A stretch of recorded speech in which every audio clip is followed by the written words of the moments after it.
It used to be when you were looking for help on something, you would find who is the professional, the local professional who's most likely to solve your problem because you assumed that it had to be local. But, as consumers now, we don't care whether our Amazon package is shipped from Omaha or New York. It doesn't really matter to us as consumers. And so we've really disengaged a lot on the local aspect of it. Hey, welcome to Unleashed. I'm your host, Will Bachman. Unleashed is produced by Umbrex, the first global community connecting top-tier independent management consultants with one another. We just heard from today's guest, Lee Frederiksen, who's the managing partner at Hinge, a branding and marketing firm specializing in professional services. In this episode, we discuss researching your target client, developing a go-to-market strategy, benchmarking your marketing against that of high-growth firms, and how to differentiate your practice. You can visit the website of Hinge Marketing to learn more, and they're at hingemarketing.com. And if you click on the Hinge University tab on that site, you'll see the firm's online course offerings, several of which you can sample for free. And you might also want to visit their blog tab and sign up for their thought leadership posts. Hello, Lee. Welcome to the show. Thank you. It's a pleasure to be here, Will. Lee, let's start with what are the most common misconceptions or mistakes that consultants make regarding marketing? That's a great question, and you're probably going to think that I've got the answers wrong. But the first one, I think, is thinking that it's all about the relationship. Professional services is all about relationships. In fact, they're important, but they're not the most important thing in marketing. And I think a second misconception that people have is that marketing sort of this and business development is sort of this individual art form. It's kind of like the lone wolf, the lone expert being the rainmaker. And when marketing has really become very much of a team sport. Awesome. So let's dive in a little bit. I'm really excited to have you on the show to hear about what your firm does. So for listeners, Hinge, your firm has a research-based branding and marketing firm for professional services.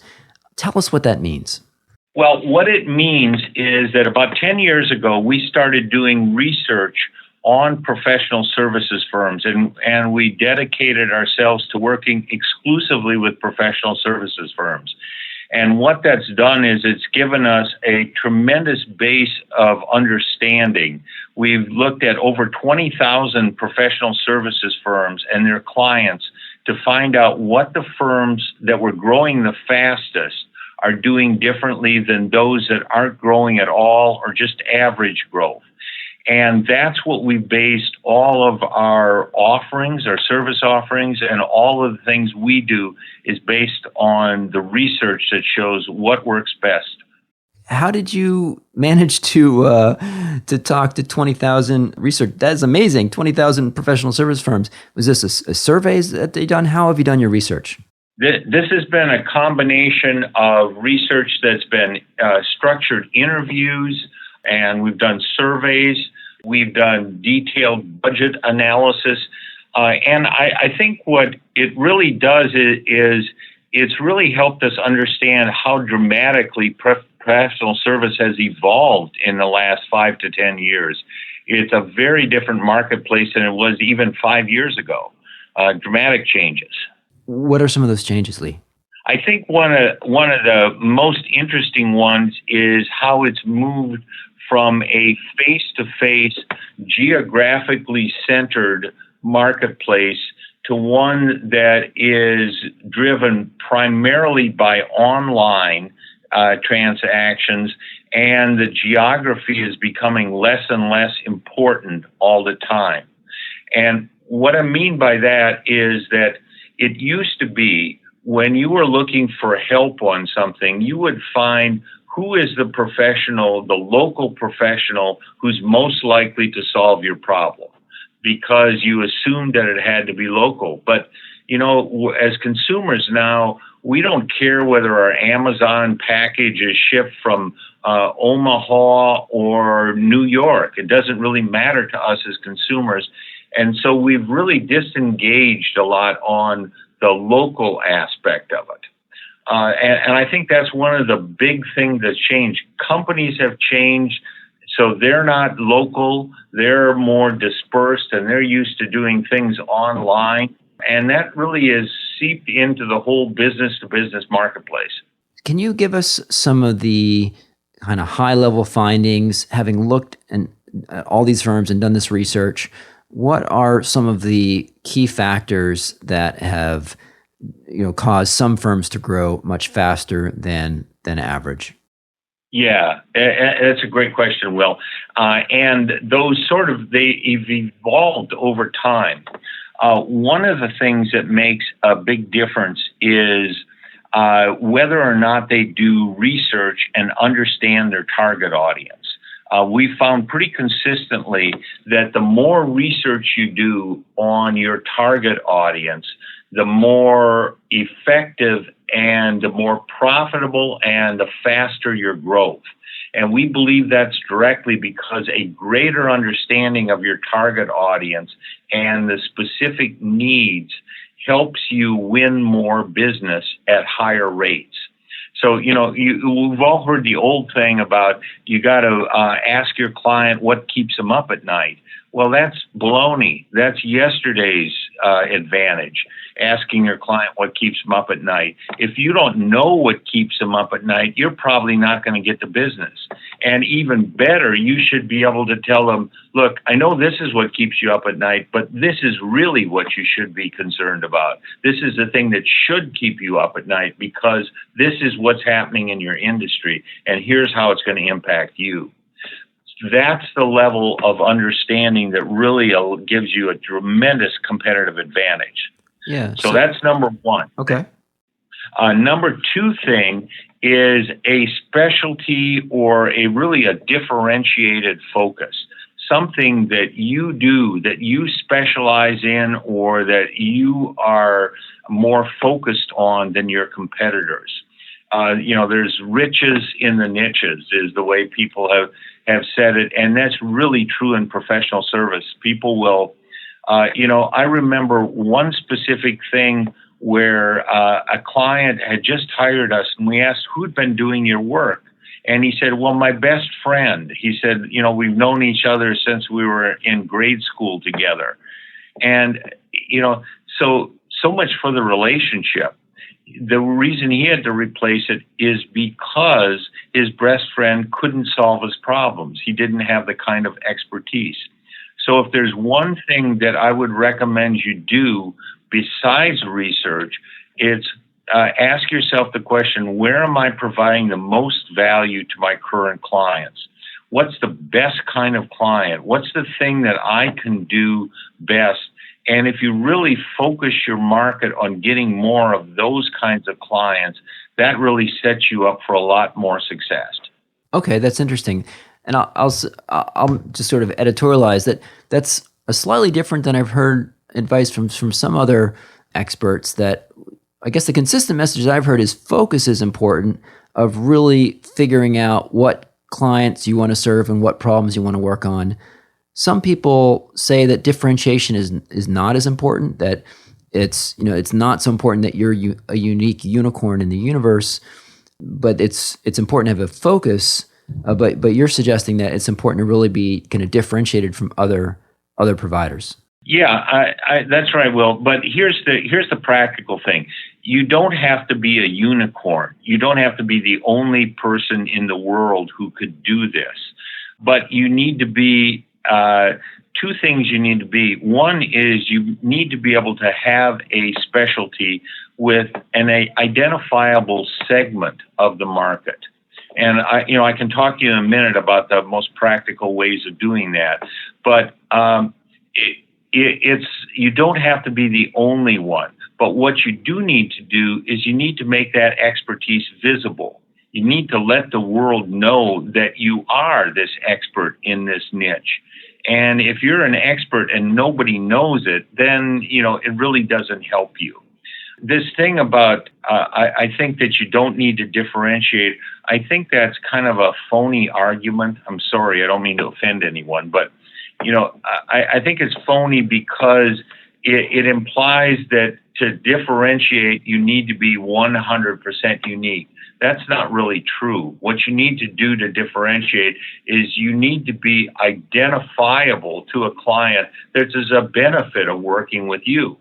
So, a simple example, Will, if you run a chain of bowling alleys and you have two consultants who are going to help you with setting up your management structure for your chain of bowling alleys, you can go to someone who, we help people set up management structures and we help do all kinds of things and we help them do this and that.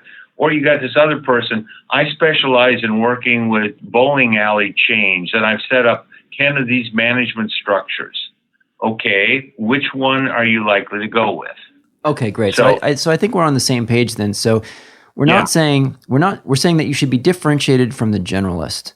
So you should say exactly. I am like the bowling alley management, systems consultant, as opposed to a generalist. Guru. Now there might be some other bowling alley management consultants out there, and that's fine. You don't have to be like a unique, but you want to be differentiated just from the pure generalist.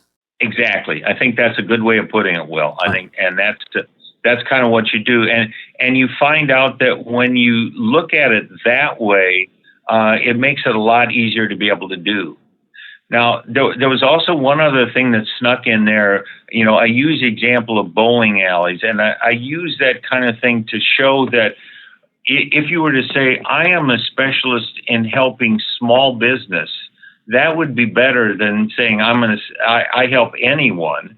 But if you focus on an industry rather than a particular size of business or a business characteristic like family owned, or you see a lot of professionals say, well, we work with entrepreneurial businesses or so forth. If you're going to segment, it's much easier to segment by industry than it is by type of service. And the reason is pretty simple, is that industries are organized. They have conferences, they have trade associations, they have vertical-based publications that you can target and reach them in a relatively straightforward way. But when you say size of business, there's no organization of businesses from between $10 and $50 million in revenue. That doesn't exist. So that makes it much more challenging to target someone in the marketplace. Okay. Helpful. So don't think about focusing by size or by ownership, because there's, it's not so much of a thing to go to the family-owned business conference. Maybe there is one. Whereas the, sort of the biotech, plastic stuff, lab equipment supplier. Now that's a space. Every kind of business and subsection of every business is organized because that's the way we self-identify as business owners. Yeah. We say we have an ad agency. We don't say we have a small family-owned entrepreneur-run business. Yeah.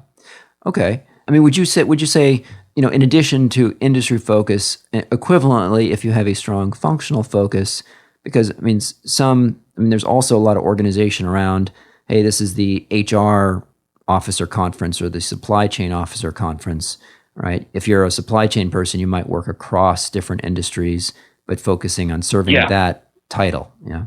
I think that's right, Will. I think that's probably the second easiest thing. Although, I'll tell you, we work with a lot of accounting firms, for example, who, all of them pretty much work with the CFO or the owner. And what we find even with those, and even though they are a very position-focused type of organization, those that focus on industries have an advantage over those that don't. That's interesting. So even though you have that the position focus, you can improve upon it if you can get it down to the industry. Yeah. No. Okay, that makes sense. And So, yeah, and then your third level is on either solving a particular type of problem, like we help you with succession planning, or a particular kind of identifiable, generally understood problem area, or a particular well understood niche service that people they don't have to ask the question, do I need this or not? They know, oh boy, I know I need somebody to help me with this. My internet, my IT security, I know I need somebody who helps me with IT security.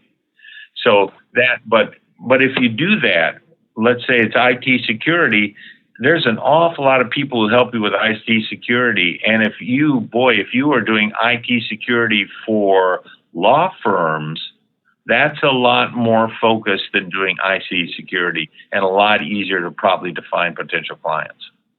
I want to go back to the number one point you made about researching your target audience. And I know that's a kind of big aspect of your firm. I'd love to get your very tactical advice there. So it certainly makes sense, but for a lot of consultants that I know, in terms of doing that research, let's talk about how you do that, because just getting that discussion, the chief strategy officer or that person that you're trying to serve, that person is so busy that just trying to get the meeting to do the research, they're not opening their doors to say, I'm happy to give you a half hour of my time to answer a bunch of your survey questions so you can understand my industry better or understand how to serve me better. So how do you go about doing that research to understand your target market?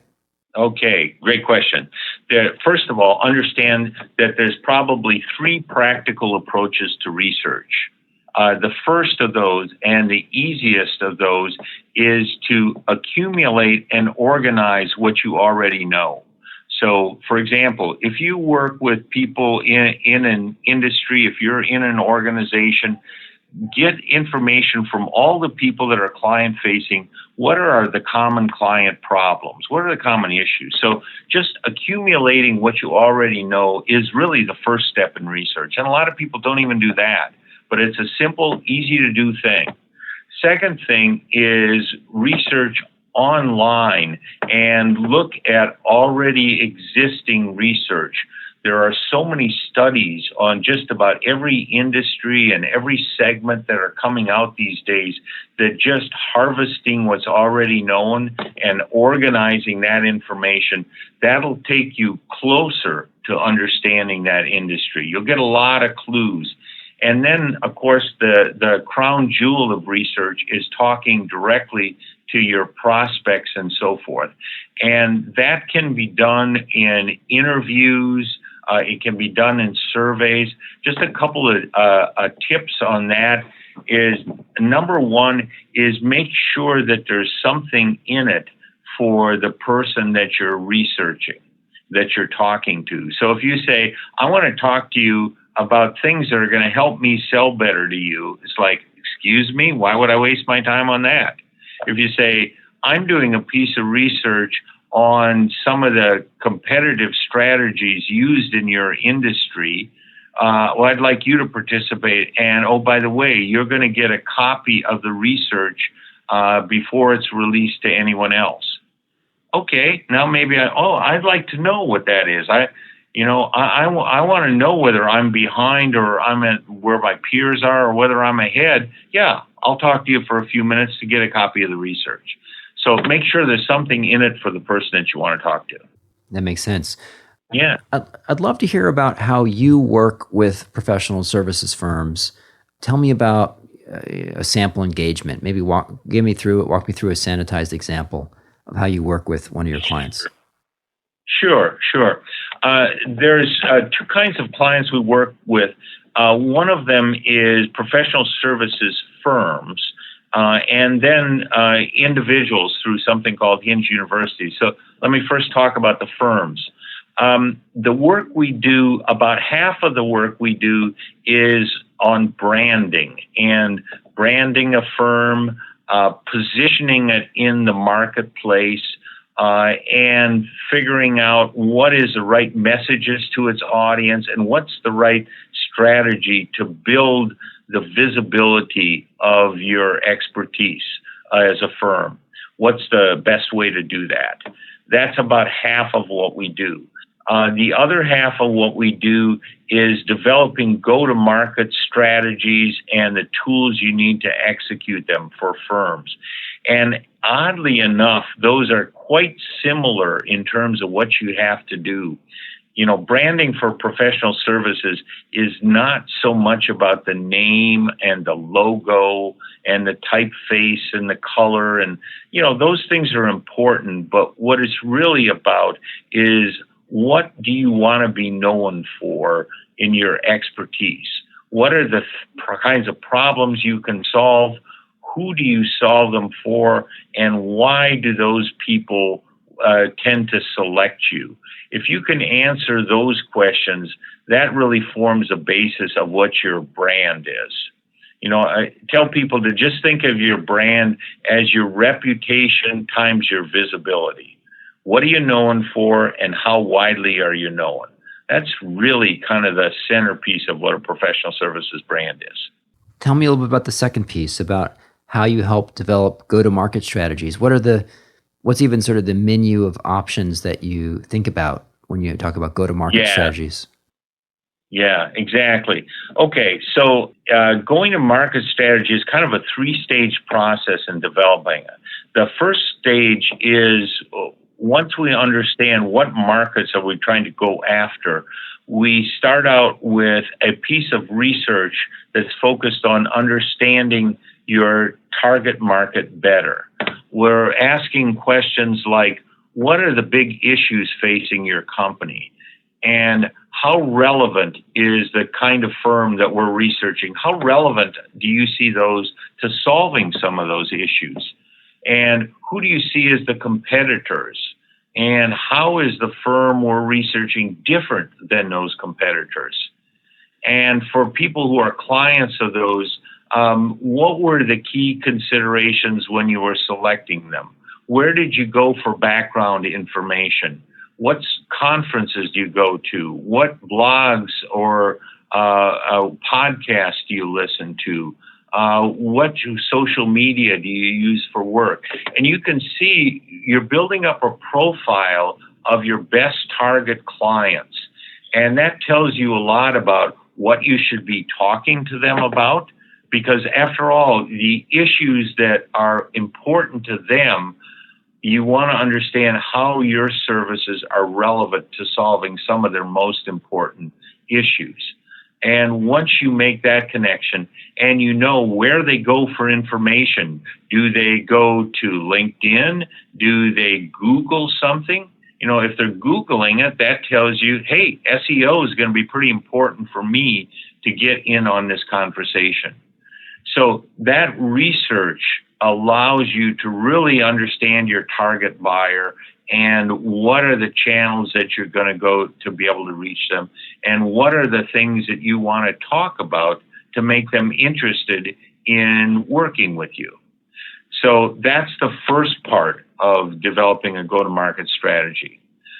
The second part is looking at benchmarking yourself against high-growth firms.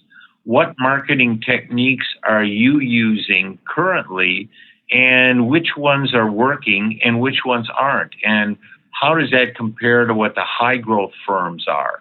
We found, for example, in our research for the last several years, one of the things that was different between high-growth firms and low-growth firms was that high-growth firms were more focused on developing their digital profile and their digital brands.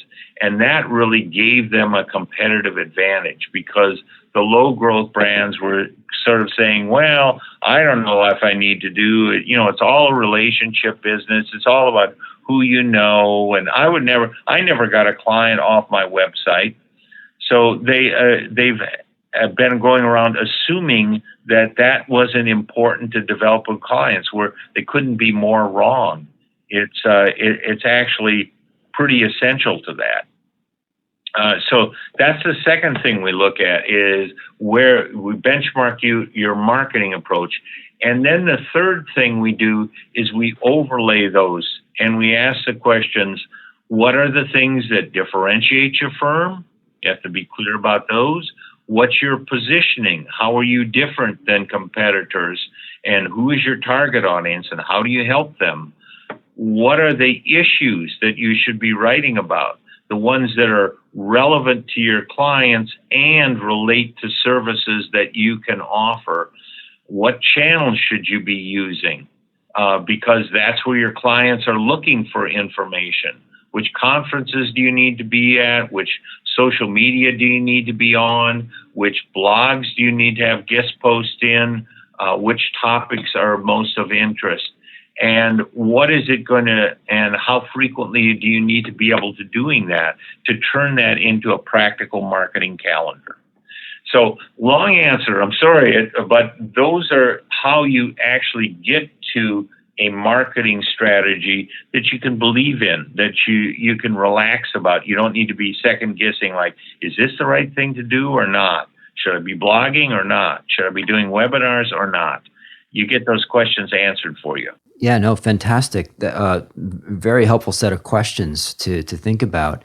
And then in terms of what the answer might be. So is it, in terms of, you would tell people, like, here's, should you have a blog? Should you have a podcast? Should you do a video series? Should you do webinar? And if so, on what topics? Yeah. And, what are the right answers? well, I mean, it's a good question. There's a couple of general things that we see, trends that are impacting the marketplace, and they provide part of the answer.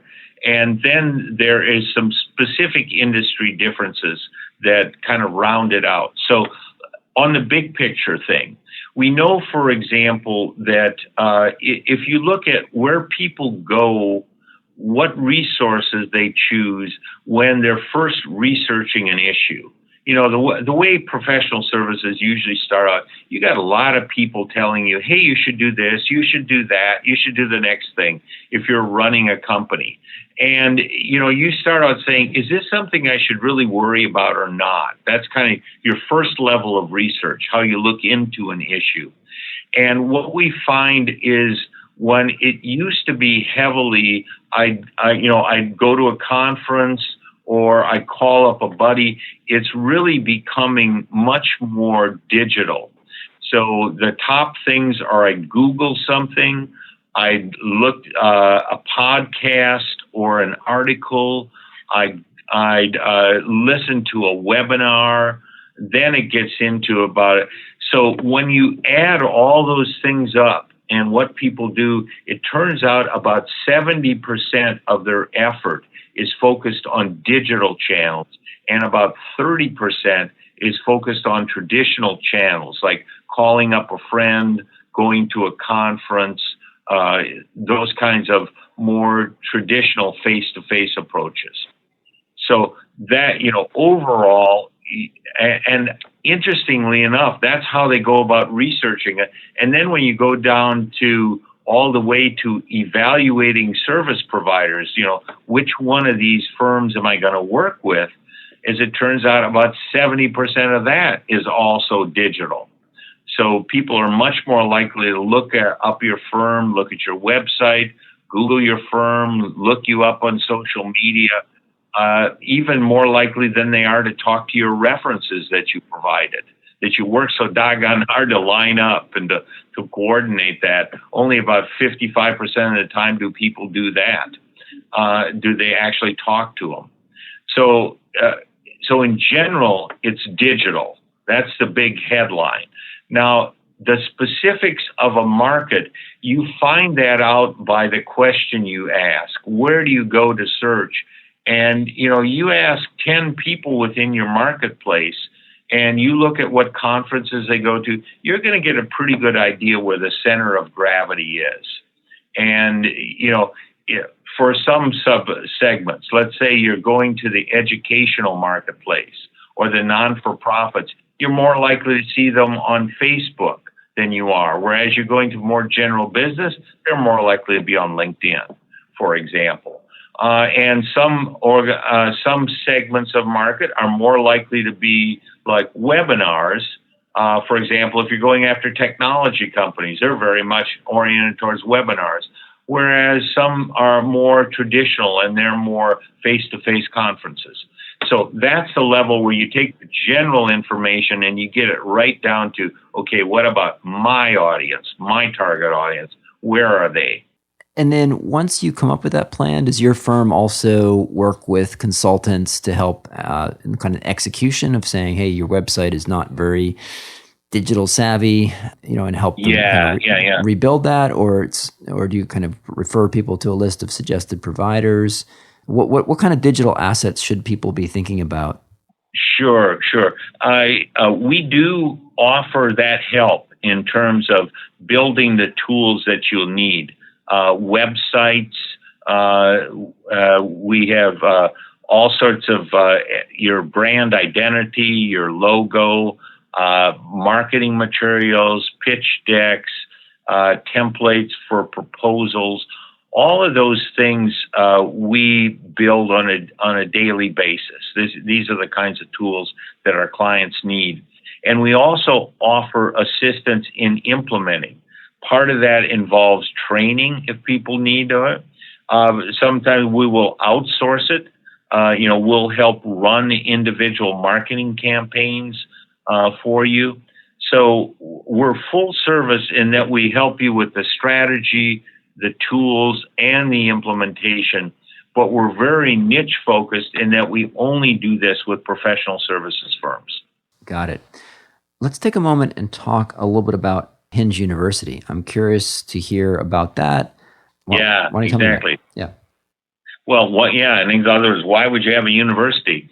There's one thing that became very clear to us is that how fast marketing is changing and the new set of skills that you need to have.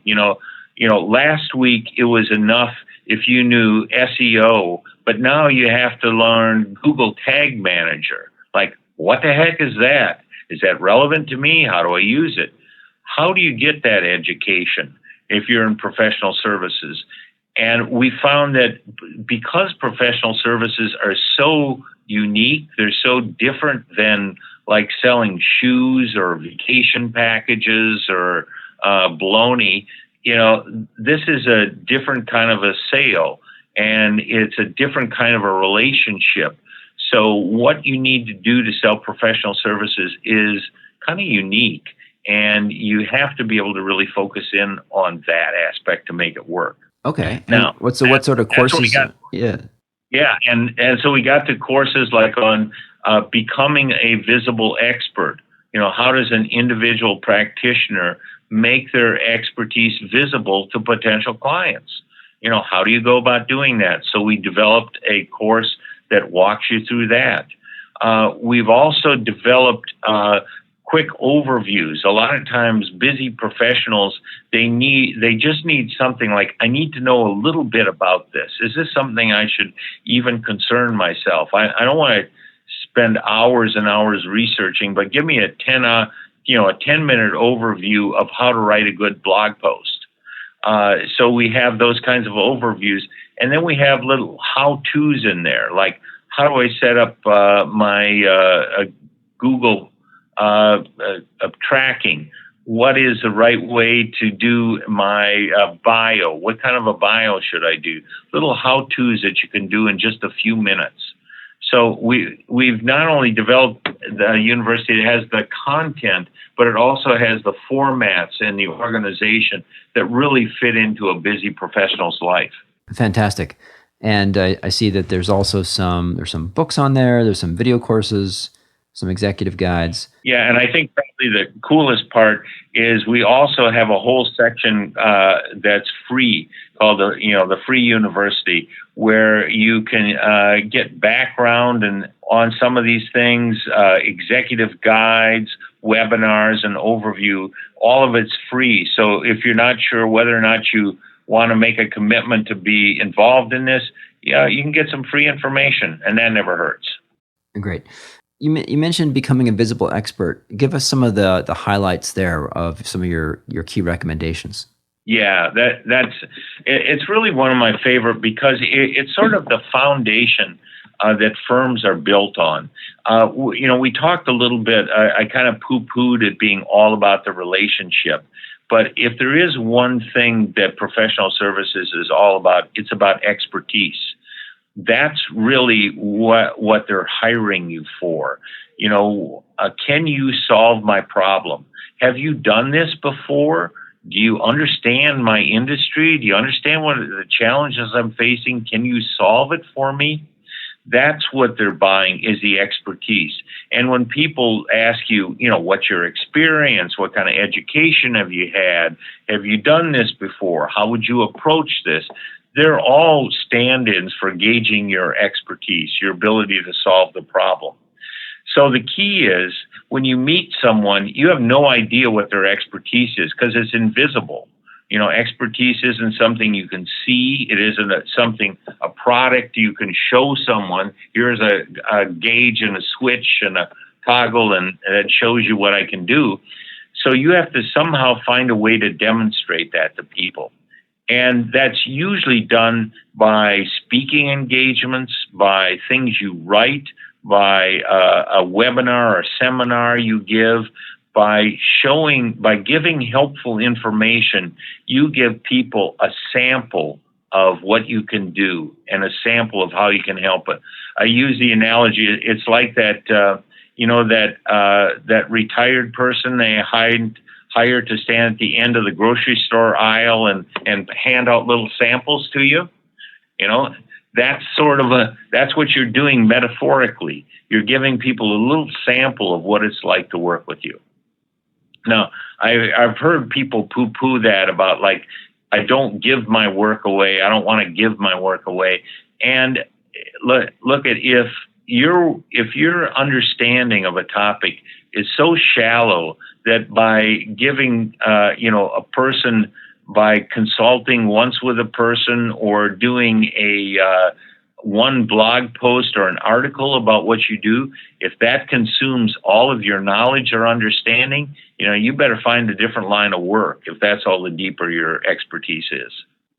I hope that didn't sound too snarky because, the point is the more you share with people, the more you show them what you know, the more open they are to working with you and the better they understand how you can help them. That's what you're doing. No, I agree, Lee. I think that's pretty aligned with my philosophy that, yeah. And people are hiring you to apply that expertise to their specific problem. So what have you found is the most effective techniques or channels now to be demonstrating that expertise? Do you find that, blogs, white papers, podcasts, videos, speaking at conferences? What are you seeing people getting kind of the best return on investment from? Yeah, great question. And, interestingly, that does vary over time.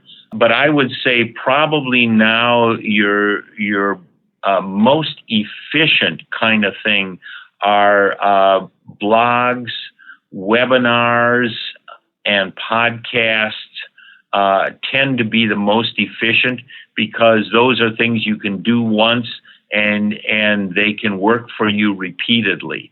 So SEO, blogs, and webinars, podcasts, those are probably your big ones in terms of what's going to be most efficient and most effective.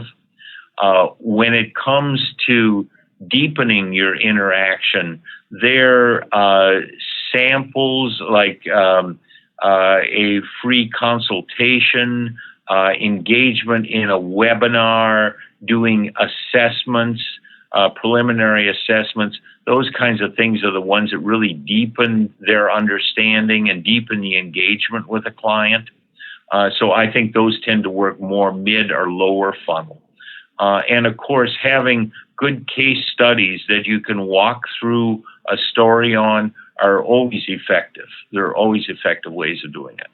Lee, I'm curious to hear, you've got a lot of stuff going on at your firm. What are some of the habits that you found really help you be more productive and effective? I think two or three things jump to mind. The first one is focus. Do fewer things, but do them better. The number of things you do. So coming up with a real good research report or a real good analysis of what's going on or something, put in the effort to really do it right.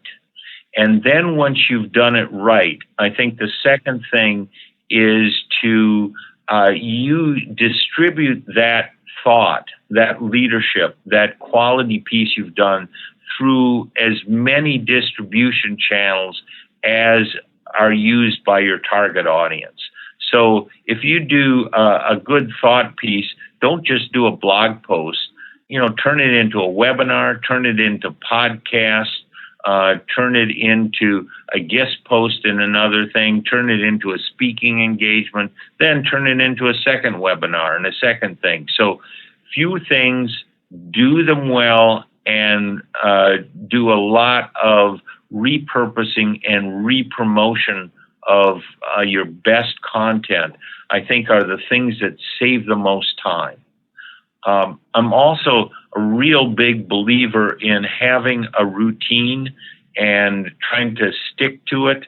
Boy, I tell you, whether you're trying to, an exercise program or quit smoking or start running, nothing like a routine to help you along, to help you make consistent progress towards your goals.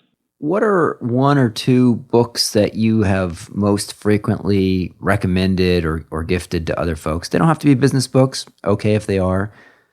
Yeah, it's a good question because I think depending on what your issue is, different books are going to have a different impact. We have found that publishing books in and of itself is a real benefit. So we have published 5 books over the last few years. So, gosh, I suppose I better recommend those. Included, The Visible Expert, which focuses on how do you as an individual become an expert, or you as a firm cultivate those experts. But I would say the one book that really made the biggest difference was Spiraling Up. That's a book, that was the very first book we wrote, and it was about what do high growth firms do differently than average growing firms. And that was the one that was kind of a whole mind shift for us and said, you know what? It's not your father's professional services firm anymore. The world has changed and professional services are undergoing major shifts. And how do you prepare yourself for the future? So those are a couple that I would recommend as being particularly appropriate, though the ones that we've written. When you go outside of that, I think any of the things on kind of the good to great, any of the things there, I think are really, they're solid. Anything that's got a research base into it. But I think from a practical nature, the Goal Black book, I think is a very easy, digestible way to think about processes within professional services firms. And that's where I think so many of us fall short in terms of understanding the great role that processes and procedures play along with talent. Yeah, you have to have the talent, but if you have the talent and you don't have the processes, you're not going to develop a scalable business. So I would say that would be the one I would recommend. Well, thank you, Lee. This has been a fantastic discussion. So many good things out of this for me to think about. Like, I love your point about repurposing content and taking, larger pieces and then breaking them up and using multiple places. Great set of questions around, how do you research your market and benchmark and then develop go-to-market strategies. So super helpful discussion. Lee, folks that are interested to hear about your firm can go to hingemarketing.com Any other links or online places that you'd want to provide, Lee, for folks to get in contact with you? Yeah, they can also go to hingeuniversity.com. You can find it right on the website, Hinge Marketing. So those are the places to get in touch with us. I'm also on LinkedIn and Twitter and so forth. So pretty accessible in the digital world. And look forward to meeting folks and helping them understand what's going on with their firms and their careers. Thanks so much. And we will include those links in the show notes to Lee's LinkedIn profile and Twitter account. Lee, thank you so much for joining today. Well, thank you, Will. It's been a pleasure. Thanks for listening to this episode of Unleashed, the show that explores how to thrive as an independent professional. Unleashed is sponsored by Umbrex, the world's first global community of top-tier independent management consultants. The mission of Umbrex is to create opportunities for independent management consultants to meet, share lessons learned, and collaborate. I'd love to get your feedback and hear any questions that you'd like to see us answer on this show. You can email me at unleashed@umbrex.com. That's UMBREX.com. If you found anything on the show helpful, it would be a real gift if you would let a friend know about the show and take a minute to leave a review on iTunes, Google Play, or Stitcher. And if you subscribe, our show will get delivered to your device every Monday. Our audio engineer is Dave Nelson. Our theme song was composed by Gary Negbauer, and I'm your host, Will Bachman. Thanks for listening.